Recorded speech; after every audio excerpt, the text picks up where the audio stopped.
พี่น้อยเนาะพอดีทางลุงจันทร์เป็นโทรมาว่าขาดใบมอบกรรมสิทธิ์เนาะให้ทางบ่เพิ่งแลนกลับไปเอาก่อนพี่น้อยเนาะเช้ารถใหญ่ของมากครับเดินใกล้ลาย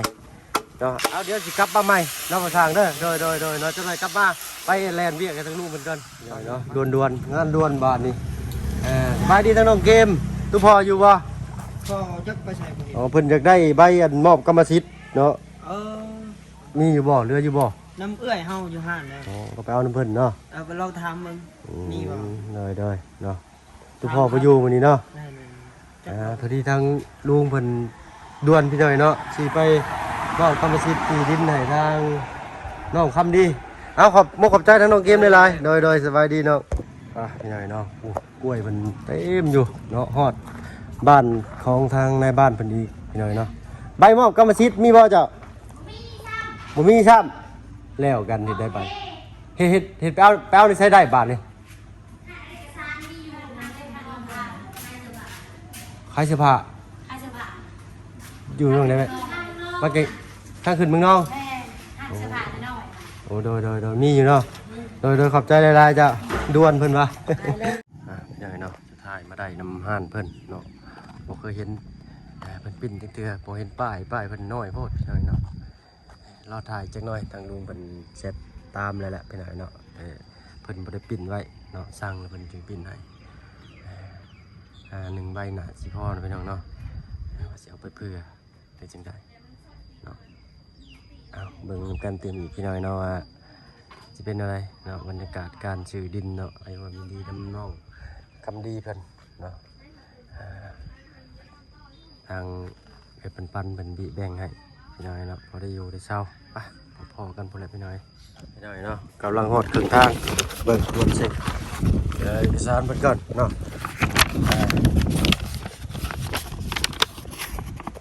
โอเคแดงรถนะกับท่านพี่น้อยเนาะมือแดงมือดำไปซื้อซองเพิ่นก็ชี้ขาดทั้งหมดที่มาวันกีบพี่น้อยเนาะโอ้แพงว่าเอาเดี๋ยวน้ำไว้ใส่หมวกก่อนพี่น้อยเนาะแดดแห้งแดดร้ายแดดข้างแดดแน่ดีเนาะหมวกกันน็อกอะทิ้งรถลงพี่น้อยเนาะออกมากัน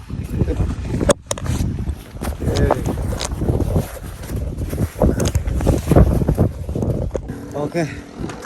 พี่น้องจับถ่ายสบายดีโอ้ผิวเนาะวัดก้อนพี่น้องเด้อไปพ่อกันหมดแล้วบ้านน้องทำดียันมาเป็นขาล้นพี่น้องเนาะ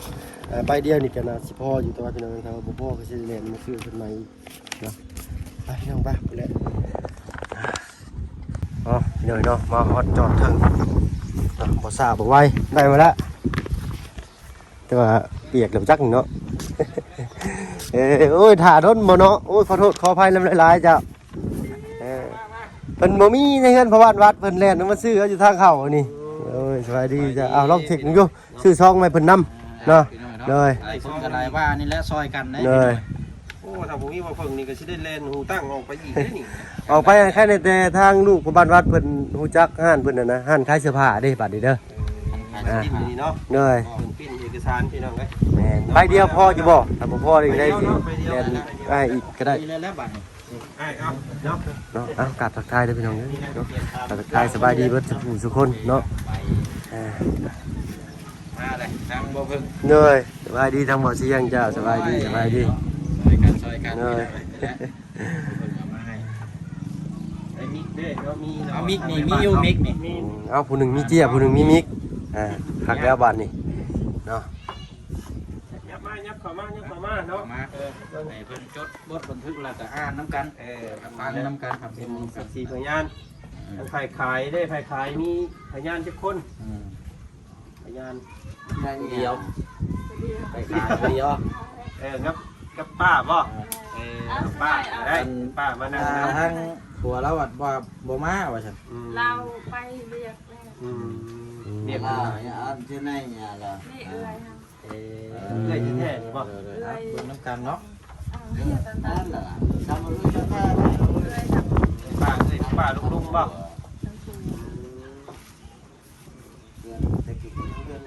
อายผัว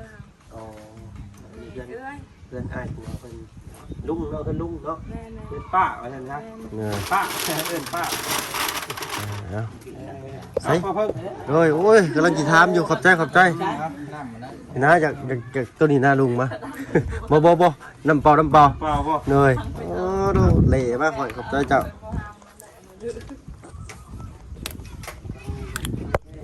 นี่เวลาทางคณะบ้านเพิ่นจดรายละเอียดก่อน จะมาฟังน้ำกันเอาสื่อถ่ายสื่อผู้หับน้ำกัน เห็นป้าลุงเพิ่นคอมเมนต์มาอยู่ทางช่องมาจันมาเมื่อวานนี่พี่น้องเพิ่นบอกว่าถ้าสิเอาซื้อน้องคำดีนี่เพิ่นยังอายุยังน้อยอยู่เนาะไม่รู้ได้ ดงใหญ่เนาะ กับหนึ่งมากับ 18 โอ้ ปี โดยบันดงใหญ่นี่ขึ้นกับบันดงใหญ่นี่เนาะ โอ้เพิ่นว่าดงอยู่บ่นี่ โดยขึ้นว่าขึ้นกับบันดงใหญ่เด้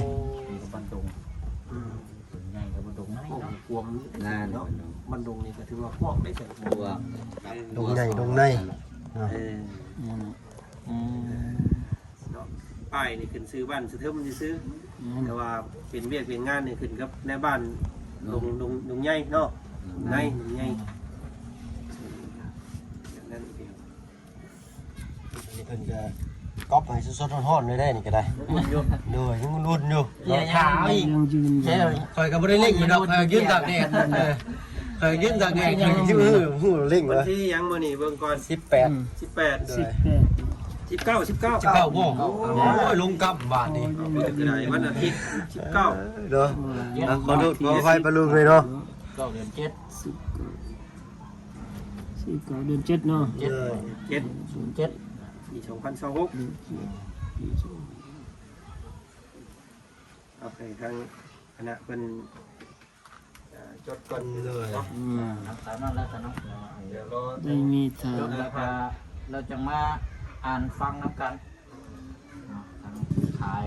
ทั้งผู้ฮับ มีทางอันใดอันนี้ซื้อไฟเนี่ย ชื่อใส่ชื่อ ซื้อ บ่ได้ ชื่อ บ่ ไผ ได้ บ่นี่บ่เสียง ชื่อไป ชื่อผู้ซื้อเนี่ย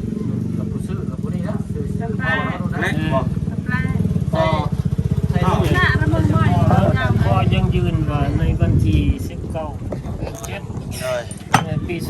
2026เนาะได้มีข่าวลือนาง อ๋อมีผู้นี้ชื่อผู้นี้ ซื้อผู้นี้บ่ ขายบ่เบิ่งดีๆได้มีใบเดียว ใส่อ่านเบิ่งใหม่เบิ่งบ่ ผู้ขาย เขายังยืน ขอ เดี๋ยวนี้อันเท่าหรือนางอันนี้มามอบหมายดีเลย เอาให้ ต้องเป็นผู้ขาย นี่แหละขออย่างยืนนี่ต้องปูเป็นเอื้อยเบิ่นเนาะเลย อยู่ในเนาะ เลยชาวปั้นขออย่างยืนวันที่นั่น ปันเนาะ ปัน แล้วปัน ปัน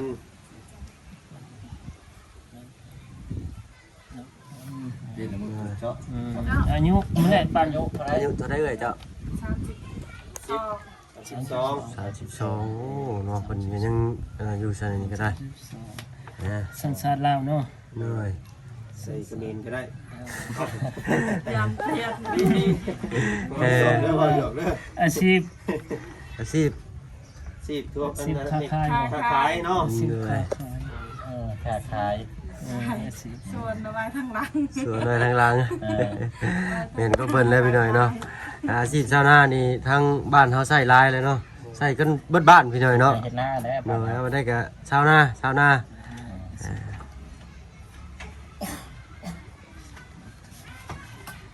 ที่อยู่ปัจจุบัน อายุ32 ปีจะเป็นวัน31 ปัจจุบันสิทึมเนี่ยแหละเนาะ โดยว่าสะทึม เออ โดย ที่อยู่ปัจจุบัน ที่อยู่ปัจจุบันก็ว่าจะทึม สิทึมเนาะ โดย 33 ที่อยู่ 34ได้ ปัจจุบัน เฮ้ยวันที่2นี่ก็34นะ บอก34แล้วค่อย34เต็ม วันที่2นี่แห สะ ละ ทึมโดย เดือนนี่แหละ คุ้มเท่าไรหน่วยเท่าไรบาทนี่ เออ เพราะว่าจะมาเมื่อยเห็น บ้านสะทึม เข้าแล้ว ครึ่งคนเลย บ้านดงใหญ่คุมสะทึมเนี่ยนะ โอ้บ้านดงใหญ่คุ้มสะทึมขีดจุดบ้านดงใหญ่ก็ได้ เออ ธรรมดาเลยไวดอก คุมสะทึมเนาะ โดย บ้านดงใหญ่ เอาไปสกีพยานนำกันนะพี่น้องเด้อดงใหญ่เลย เป็นวันต้องใหญ่เลยเป็นคุ้มเนาะเป็นคุ้มๆไป สะทึมเนาะ เนาะคุ้มสะทึม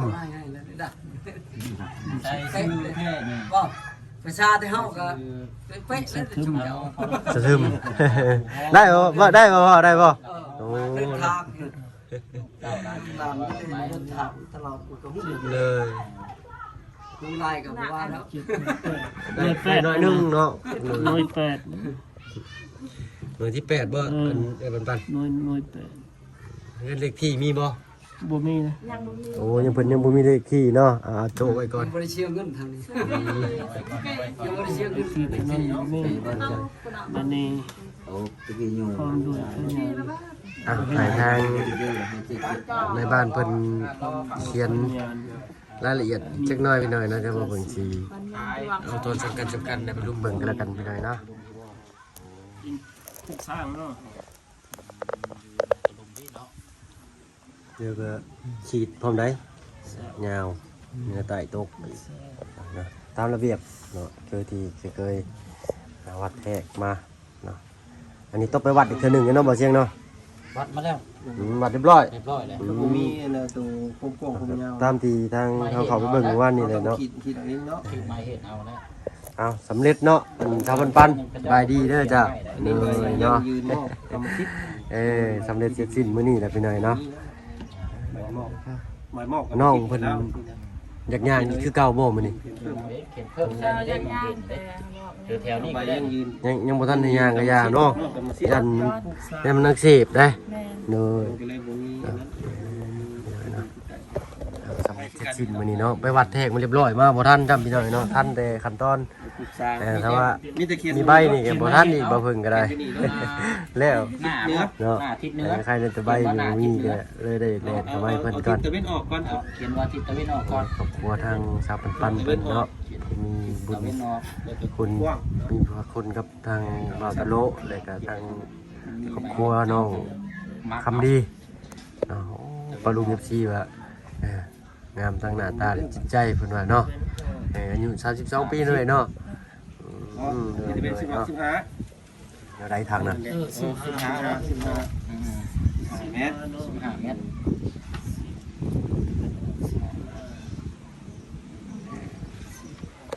ตัวหม้อจะซื้อก็ได้เนี่ย ตะมอแล้วก็จุก อ๋อแล้วก็ติดจะเป็นโต๊ะจะเป็นโต๊ะกับ15 ตัวก็15คือกัน 15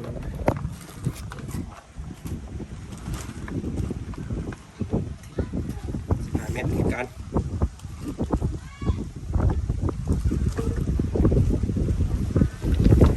เห็นแท้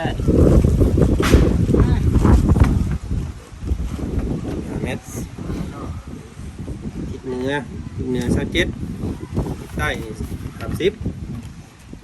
สะเก็ดบ่เบิ่งมันเป็นแบบสวยหน่อยหนึงเนาะ สวยเบอร์ไปใช่ไหม อ๋อสวยหน่อยหนึงทิศเหนือ ที่ นี่นะ 27 เมตร นอนหนู น้อง นอนหนู น้องน้อง นอนหนู น้องหนู เลย เนี่ย เนี่ย ทิศเหนือ10อันนั้น27เมตร บ่แม่น30 30อยู่ข้างพี่30ทิศใต้พี่ ที่เหนือ27เนาะ เลย27โม ใส่ตัวหม้อน้ โมแล้วก็จุดเลยบาทนี่เลย ำทิศใต้อัน ใต้เสียใต้โลดบาท ใต้ ใต้บาทนี่เอา 30 สร้างเป็นเสียงหน่อยหนึงเลยพี่น้องเด้อเนาะ30โมจุดบาท อ๋อ เอ้ยเยี่ยม ตัวนี้น้ำโมน้ำโอเค เต็ม จบเนาะโกดจบ เอาเนาะทุกอย่างก็มีอุปสรรค ซื้อบัตรให้เป็นกรรมสิทธิ์ของนางเท้ายัง ได้ชื่อแล้ว อั นี่ น แหละ นี้เนาะ ทับปลอกบอก เท่าตะแปะ ทับแปะ ต้องแปะเออ ทับแปะ แปะบ่ แปะตับ แปะตำแปะ แปะนี่เนาะแปะน้อย แปะนี่อยากจีนเลยเนาะ แปะอากง แปะอากงเนี่ย คนกินเยอะ แย่จังน่ะเหรอ ตลกเก๊กนี่จะเห็นดีๆเลย เหนื่อย ตำ ขนาดได้ตลก โอ้ตำเป๊ะเลย ตลกขนาด คนดูน้อยๆครับเนาะ ซื้อตำแปะ ตำแปะ เราตลก แปะ อายุเนี่ยมันแหละ นี่ตัวใด ตอนได้บัตรนี่ เบิ่งชี้ชิด ยันราคา เราบอก15ปีหันห้อยตัวแล้วนะ ประมาณ40ป้ายเนาะได้ 40แล้วเนาะ โอ้ยยังจะมายุ่งแล้วไปขาย ประหยัดกว่าไอ้40เรา40ตัวน้อยสินะเนาะ ใส่รถ48แล้ว เอา เนี่ยวันนี้ อันนั้นผมเป็นเมียเพิ่นนี่หน่อยเนาะ แต่ว่าเราได้เมียเด็กน้อยได้ เรา30เนี่ย เมียยัง15อยู่ประจักษ์ แม่นบ่ สิเฮ็ดให้เนาะ น้อยเลย ว้าวโนโฮมอนได้พี่น้องเอ้ยเนาะผ่านประกันใดก็ขอโทษขออภัยด้วยเวลา เนี่ยตลกเนี่ยเพราะว่าได้ละเนี่ยโยมให้จังกันละ อยู่บ้านอยู่บ้านสะทึมแล้วเนาะ เนี่ยมาตลกตลกตลกเป็นดอกขี้ขาดตลกน้ำจนว่าดังเก่งบ่าวขี้ขาดเนี่ยเหรอ การเขียน บ่าวขี้ขาดนั่นรวยได้เลย บ้านสะทึมก็คุมสะทึมกัน สะทึม บ้านสะทึมคุมสะทึมแล้วเนาะ เหนื่อยมาจะถึง ห คุม น่วย ถึง หน่ว เลย ย บัด หน่วยยังบาด หน่วยผมหน่วยที่เท่าไรเกาะ เบิ่งนำกันกับแม่บ้านนี่แหละ หน่วยที่8บ่เขาเขียนอยู่นี่แม่นแหละเนาะหน่วยที่8บ่ ทึม8หน่วยแต่ว่าบ้านเลขที่บ้านยังบ่ทันมีก็สบายดีทางจันทร์บัดนี้เนาะ เป็นเด็กที่เท่าไหร่ เด็กที่บ่มี ในจังเขียนน้ำหลังก็ได้เนาะถนนเมืองเนี่ยเมืองเซโปน ยิงสิโปนอยู่บ่ยิงสิโปนอยู่นี่เนาะ ขึ้นไปประมาณ30กว่าลัก แต่เป็ เป็น น เมืองน้อง เขตเมืองน้องเลย บ่ฮอดบ่ใกล้ๆนี่เนาะโอ้นี่ โอ้บนจราจรเนาะต่อเขตจราจรเนาะได้เนาะเลย เห็นป้ายนั่นเนาะ โอเค เห็นป้ายนั่นนี่ บ่ฮัดลัก เล เมือย งบ้านสร้างเกตนี่ยังสังเกตอยู่ มันแจนลักแจ แม่แต่บ้านฉันเกตอยู่น้ำแข็ง เขต ต่อเขตแดนเลยบ่เนาะ แม่แดน โอ้ เขตเมืองน้องเนาะ วันที่ ใกล้สิฮ เห อด ตุผลที่จะมอบได้นี่ เหตุผลที่จะมอบขายเนาะ ขายเนาะ มันมีเหตุผลนี่เนาะมันมี ขา ขาย ย คน เนาะ ขายมี ขายเอาหมูง่ายๆได้คำแบบเปง่ายๆโดดขาย ขายเนาะ เป็นคนที่จะขายบ่ จะมอบ เป็นผมที่จะมอบ ขายช่วยกัน ขายให้เนาะขายต่างให้นั่นแหละถ้าว่าเราขายดีกับแพง ให้ ขายนะ เอาเป็นขายแล้วเนาะโดย ขายนะครับ เหตุผลจะมอบ ว่าเขามีเอาเงินมอบคาเม่เด้ขาย น้อยหลายขาย ขายด้วยจำนวนบ่ จำนวนเงิน จำนวนเงิน ขาย ด้วยราคาเนาะ ด้วยราคา เขียน ในราคาเอาในราคา ในราคาเนาะหน่วย ว่ามัน เห บ่ ตุ มี ผ ใบ ลที่จะมอบขายเนาะ หน่วย โดยราคาบ่ ในราคา ในราคาเนาะ โดยใน เอาแบบอ่านเข้าใจง่ายด้วยนะ ราคา ในราคา20ล้านเนาะ ล้าน 20ล้านกิฟต์แบบนั้นแหละ ชาวบ้าน โดย ใส่เป็นตัวหนังสือเนาะ เอา ขายเป็น ชื่อเนาะ ขายเป็นเขียนเลขเช้าแล้วก็ล้านเนาะแล้ว ชาวบ้าน เขียนเลขเช้าแล้วก็ล้านกีบแล้วบัดนี้ เอาง่ายๆได้บัดนี้เนาะ เนาะ เลย ประหยัดเลยอ่ะน้องไหนกับ ล้านกีบบัด นั่งอ่ะน้องน่ะกี่ เลย น้ำ กีบ ชอบ เล ได้ ย อย่าเลยหยอกกันได้ดีนะครับ เนาะ มันกระจวด แล้วก็ ไม้เห็ กั ด นไม้เฮ็ดให้เนี่ยเนาะวงเล็บ อ่า พอดีทางเสียงบางมีตัวใหญ่ขึ้นเนาะ ไม้เห็ดก็บ่แม่นว่าทั้งมีผู้ใหญ่แล้วก็ทั้งเฮาแล้วก็ทั้งทีมงานนำกันบ่ทุกคนเพื่อเป็นสักขีพยานก็คืออยากให้คนงามอนาคตยาวหน้า ไม้ไม้ ไม้เฮ็ด ไม้ แปลว่า ไม้ยุ่งไว้แล้วก็อันเขียนมาไม้เฮ็ดนะ มักเล็บก่อนก็ได้สิ วงเล็บ แล้วก็บอกว่าห้ามขาย ห้ามขาย เด็ดขาดใครมาอยู่ก็อยู่ได้ แต่ว่าห้ามขายไม่ เด้อ หุ่นอยู่ ประตูเด้อทั้งบ่เพิ่นเว้าเด้อ นี่เป็น ขาย มอบให้อยู่ ซื้อ เช่นลูก ให้ เช่นหลาน ตลอด แล้ว ไป เนาะ แม่นเพราะว่าสิ ลูกหรือว่าพ่อแม่เมียยังผู้มีสิทธิ์ทั้งนั้นทั้งสิทธิ์เด้อ โดย ลูกเต้า ได้ก็อยู่ ชัวชัว อยู่บ่ได้ก็ออกไป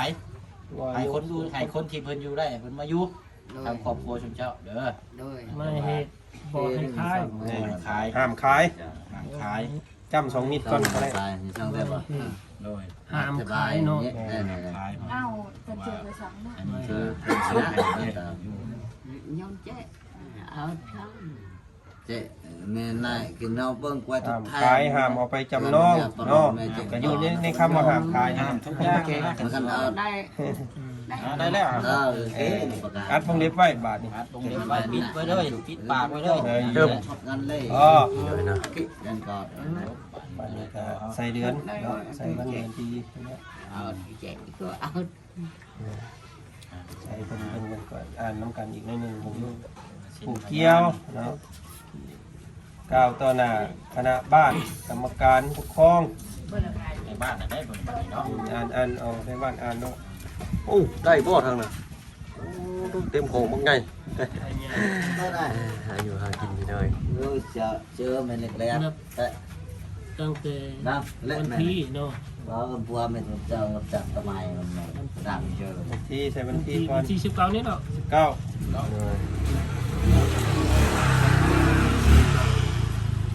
19 เดือน 7 2026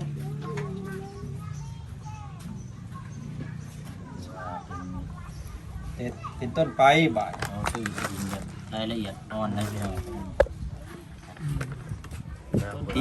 ดินตอนนี้ เป็นตอนนี้เนาะ ที่ดินตอนนี้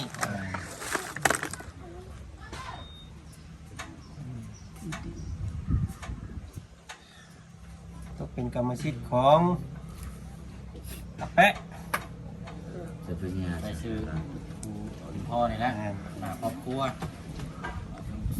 ชุดน้ำผู้นี่น้ำอีกกระแม่นนะกันใช่ป่ะ men là chụp năm này เดี๋ยวมันเขียนเลยจะต้องเป็นกรรมสิทธิ์ของเนาะ เป็นตายต้อง เท่าตำแปะ เอาไป เขียนวงเล็บดุมเลยว่า นี่มันมีหลัง ต่อดุมเลยจ้ะเลยข้าวนาง ขีด ถือเอาหมดอันนี้ ขีด เนาะ หน้าไว้แล้วตัวนั้น จริงๆตอนนี้ข้าวหรือนางก็ใส่ชื่อผู้เกี่ยวไว้บาดนี้เนาะเลย เอาตำแหน่งนี่แหละเนาะ ทำแปะบ่ซื้อ đã เพิ่น đã họ nói này แปะ ต โดยถูกต้อง ำแปะ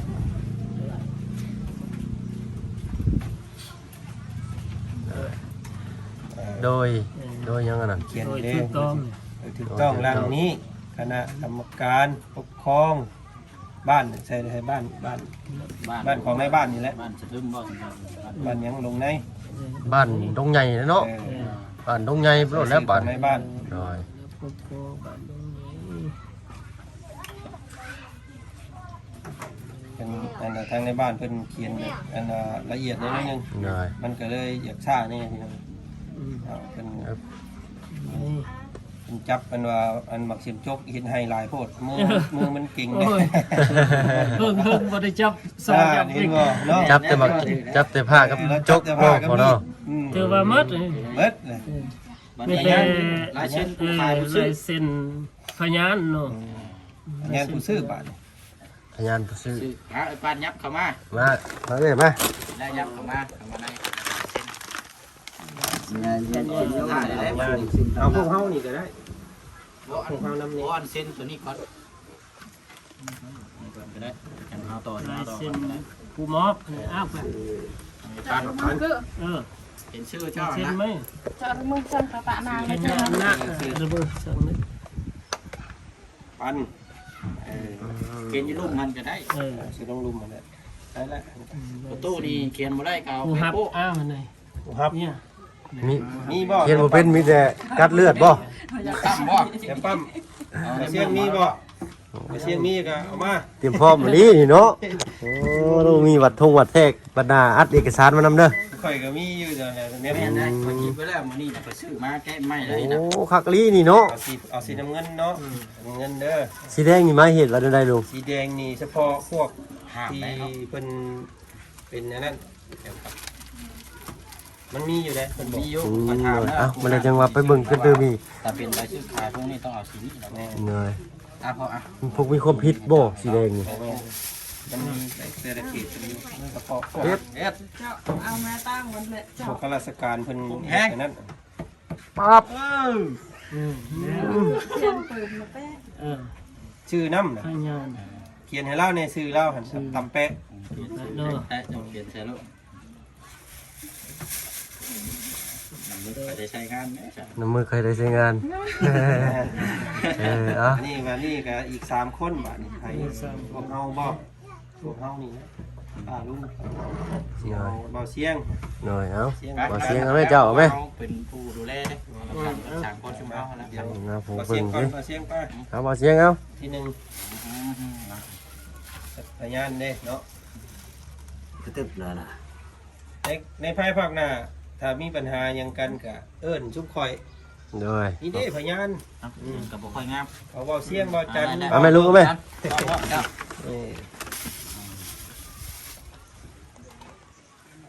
อันนี้พญานเนาะที่ดินพื้นนี่คือ เพิ่ง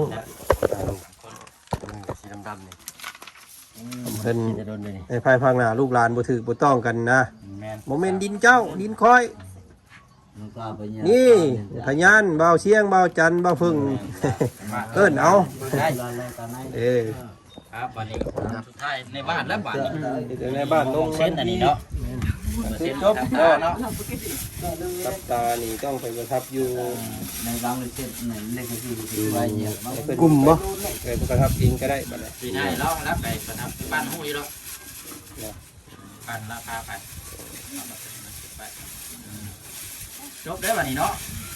จบแล้วมีแต่ให้ทางในบ้านเพิ่นอ่านผ่านแล้ว กา ก็ รได้วันนี้เนาะ มอบเงิน วางแล้วกันเด้อ ได้ถูกเป็นเมียแล้วยับประมาณนี้ วางมาแล้วกันแม่ ฟังกันเด้อปะลุงเด้อป่านนี้ พ เนาะ อจังยืนว่าในวันที่19เดือน7ปี2026ได้มีทางคือนางเนาะนี่นางปั้นเนาะ ปัน อายุ32 ปีสัญชาติลาวอาชีพค้าขาย โดย ที่อยู่ปัจจุบันบ้านดงใหญ่คุมสะทึมหน่วย8ส่วนเลขที่บ่มีพร้อมด้วยพยานครบอายุเกษียณ3 คนดังมีลาย ลังรายชื่อนี้ ชื่อต่อไปนี้หนึ่งเนี่ยเท้าน้ำอายุ32 ปีสัญชาติลาว โดย ปัจจุบันอยู่บ้านสะทึมซองนางอุดอายุ39 ปีสัญชาติลาวปัจจุบันอยู่บ้านสะทึม3ท้าวกุ้ยอายุ40 ปี ลุง สัญชาติลาวปัจจุบันอยู่บ้านสะทึมทิศเหนือทิศตะวันออก โดย 15 เมตรทิศตะวันตก15 เมตรไปในทิศเหนือ27 เมตรทิศใต้30 เมตรให้เป็นกรรมสิทธิ์แก่เท้าทับและอายุ40 ปีสัญชาติลาวอาชีพเฮ็ดให้ที่อยู่ปัจจุบันบ้านสะทึมคุมสะทึมหน่วย8อันนี้ที่เรามีเมืองเสียโพนแกงสวรรค์เกิดเหตุผลที่จะมอบขายในราคาชาวล้านกี โดย ไม่เหตุห้ามขายห้ามขายต่อเนี่ย นำขาย ขายต่ออย่างนี้เลยนะ ขายบ่ได้อยู่ได้แต่ขายบ่ได้เด้อ ผู้เกี่ยวกล่าวต่อหน้าคณะกรรมการปกครองบ้านพร้อมด้วยพยานทั้ง3 คนอย่างทั้ง3 คนนับแต่วันที่19 เดือน 7 ปี 2026 เป็นต้นไปที่ดินตอนนี้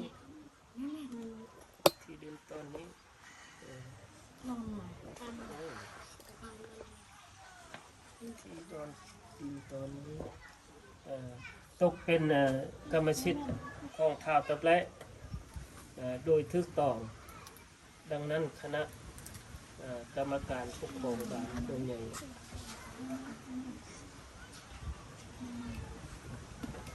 บ้านตัวใหญ่จงออกหนังสือฉบับนี้ให้ผู้เกี่ยวตามจุดประสงค์เพื่อไว้เป็นหลักฐานนะอืม นะครบเนาะ อย่างตามนั้นแหละอันนี้เป็นใบมอบกรรมสิทธิ์เด้อพี่น้องเนาะถ้าใบซื้อขายที่ดินก็อีกแบบหนึงแต่ใช้แล้วกันได้อยู่ ว่าก็ใส่น้ำกันได้ ใช้ขายได้อยู่ อ่ะเข้าใจอยู่บ่ประตู หน่อย ถ้าว่าบ่เข้าใจเดี๋ยวให้พ่อเพิ่นอ่านเป็นภาษาเจ้าก็ได้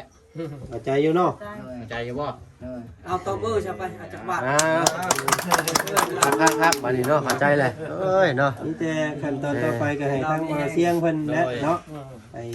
มอบจำนวนเงิน อ่ะสวัสดี ครอบครัวของเรากับนกปัน ได้มอบ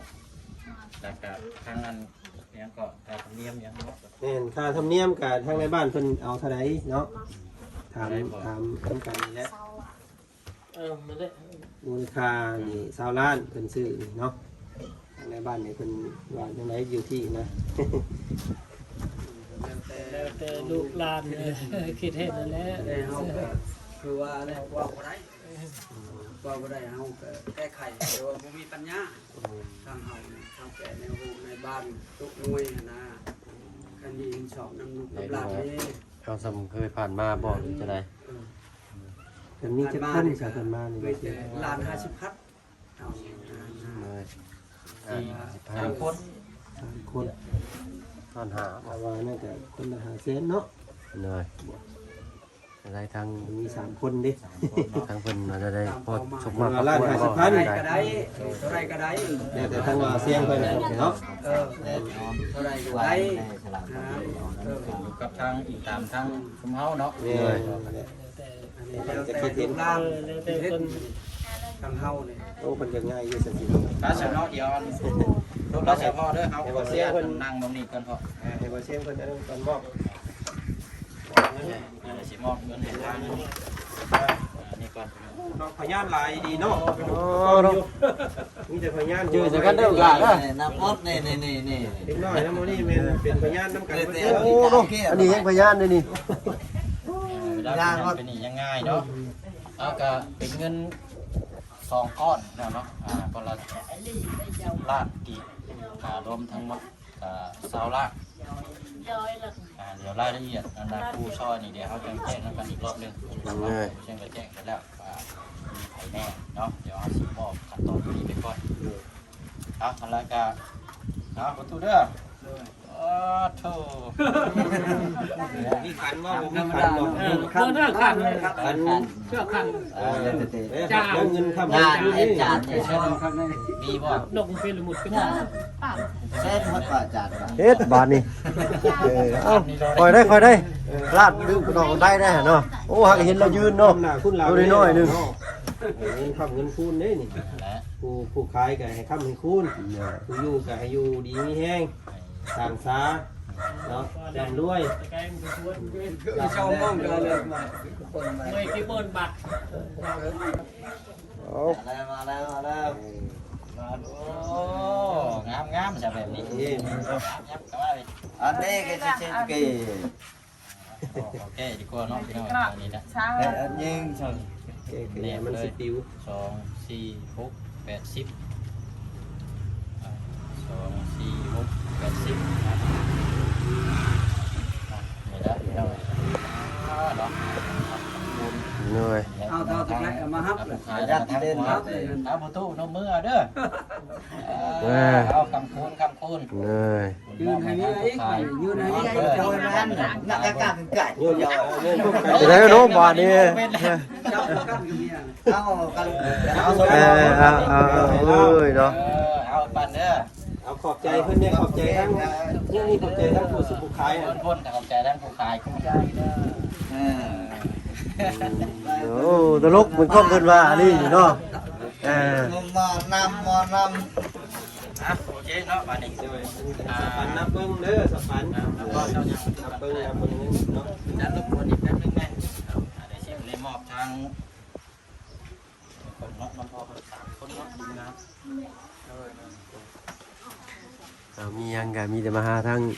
หัวหน้าเพิ่นทั้ง3นี่แหละเนาะถ้ามีเหตุขัดข้องหยังก็ได้ติดต่อทางเพิ่นว่าซั่นซะเอาเอกสารก็ให้ทางในบ้านเพิ่นไปเซ็นก่อนบ่มีแนวใด นี่อันที่ว่ากับยังกอบคนน้อง ค่าธรรมเนียม ค่าธรรมเนียมเนาะ เลย